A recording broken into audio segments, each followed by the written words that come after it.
doubt. All right, so let's go to tonight. Madison Square Garden.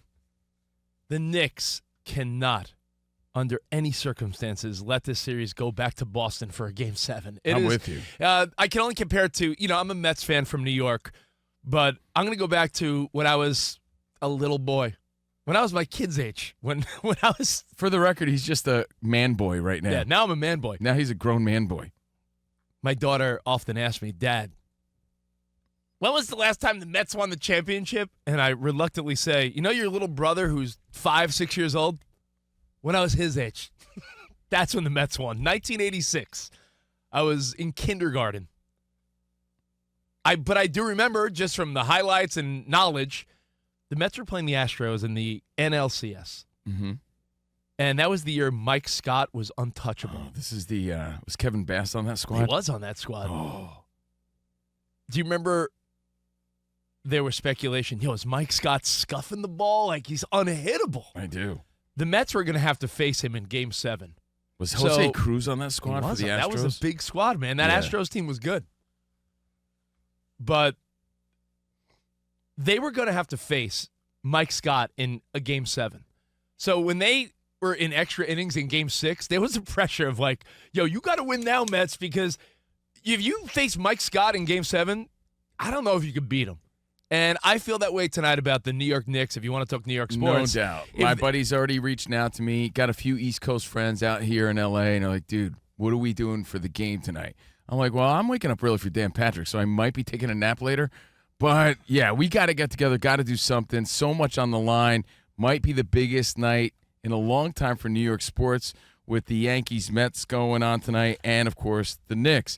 But, Rich, I think what brings the Celtics closer together, why they're so scary, is because they don't have Jayson Tatum. And I feel that forces everybody to step up and play harder. And they have a chip on their shoulder as a result. I'll give you a work analogy. Let's say it's the COVINO and Rich show. We've been doing this forever, COVINO and Rich. Here on Fox Sports Radio, 4+ years, right? But we've been working together. If Rich out of nowhere is like, COVINO, I can't make it. It's not that there's extra pressure on me, but I know deep down subconsciously, well, if Rich isn't here, now I really got to bring it. You're making up for something lost. I'm trying to overcompensate because Rich isn't here. So you know what I'm doing? Extra effort. Man, I'm really going to bring it today. I'm also subconsciously going to say, I'm going to show everybody I don't need this guy. What? Yeah, I mean subconsciously, bro. I don't tell anybody that. Okay. Yeah. I'm not like walking around telling everybody, but I don't need this guy.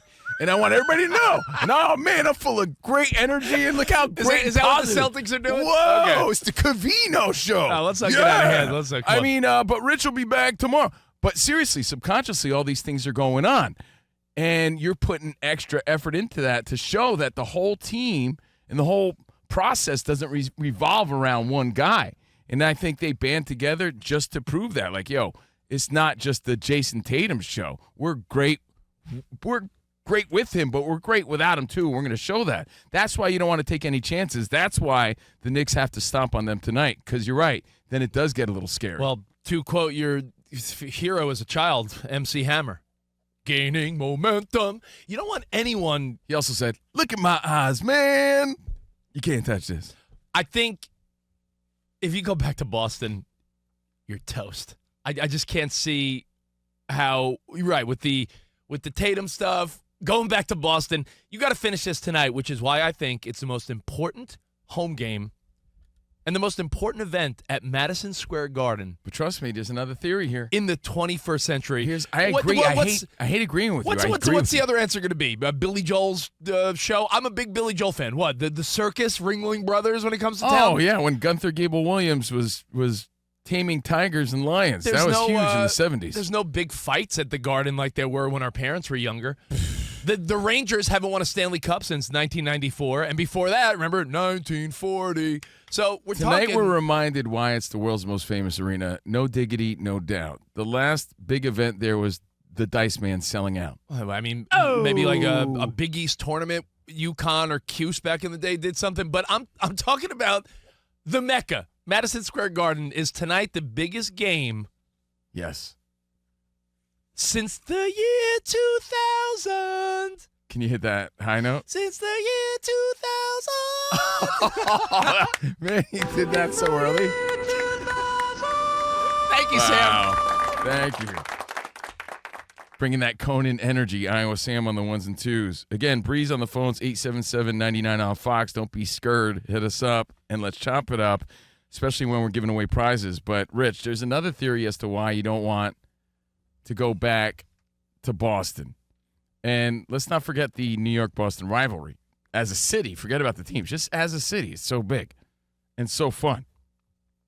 I call it the do it for Johnny theory. Although the team wants to step up minus Tatum, they also want to rally around this. Something to rally around is scary. And I call it the do it for Johnny theory from the movie The Outsiders. They were rumbling, they were ready to win, and when they're doing it for someone else, I think that's when people play big. And I know that sounds corny, but people get together and nah, man, we got you. They're telling Tatum, we got you. We're going to do it for Jayson, do it for Johnny. When you throw more factors into the mix like that, you really see people step up in different ways. It's also, to tie it to sports, the Brett Favre theory, where he had his biggest game on his toughest night because he was doing it for his dad who passed away. Now, I'm not saying, Tatum's never coming back, but it's reason to play for, reason to rally around. I don't think you want to let another team who has all this going for them, this bonding moment, you don't want to let them gain momentum like you said. That name you said, Brett Favre? Yeah. Use it a couple more times because in 4 days. Favre. Because I was going to say in 4 days, the world is going to hate him. Why? That documentary? I mean, a lot of people hate him already. No, but I'm saying I think everyone's going to hate him in 4 days. There's a documentary coming out on Netflix in 4 days. It points at everything that makes this guy awful. You bring up people rallying around people. I think you don't want to admit it as a Yankees fan. It's going to be tough for you guys to win the World Series this year without Garrett Cole. Yeah, However, if you go back a couple years, in 2021, the Atlanta Braves won the World Series despite Ronald Acuna Jr. being hurt at a pivotal point and missing the season. Sometimes losing a key player actually makes the team better. It sounds crazy and ridiculous, but losing Juan Soto, for example, really did make the Yankees lineup better. It forced them to make other moves. Other players had to step up. You're a more well-rounded team as opposed to relying on one player or expecting one player to bring it. So if the Celtics are able to rally around this, yeah, they're a dangerous squad still, and you're seeing it. So it puts that much pressure on what the Knicks have to do, which is win at home, and it brings, again, the question up, is this the biggest night at the Garden in the 21st century? That's Since really the year question. 2000, because when you think about what, Dane Cook selling out the Garden, Sebastian Maniscalco? I sold out 10 times. Why would you do that? I think he sold 10 nights out. I'm telling you. Didn't he? Play 10 shows at the Garden? Since the year 2000, Conan O'Brien style, there hasn't been an event of this magnitude at the Garden. Because everything you think of, whether it was a big fight night, all those. I remember the last time it was electric, sports related. Linsanity, yeah, because we lived it. Rich and I, we live in L.A. We're live from the barrios of the West Side right now, but we're live from the mean streets of L.A. We're in the valley, Sherman Oaks. Nothing mean about Sherman Oaks, everybody. Covino, que tal, vato loco? So. We live in L.A. now, but we're from the East Coast, and not even just the Garden, just the city itself was electric, boogie, oogie, oogie, when Linsanity was going on. That's how real it was. It really was a huge moment. It may have been a passing, fleeting 2 weeks for you. You're like, yeah, I remember that. I mean, those documentaries you've seen about Linsanity was real, and the Garden was rocking the way it should be. When that happened, that was insane. I hate to say it. I'm sorry, Linsane.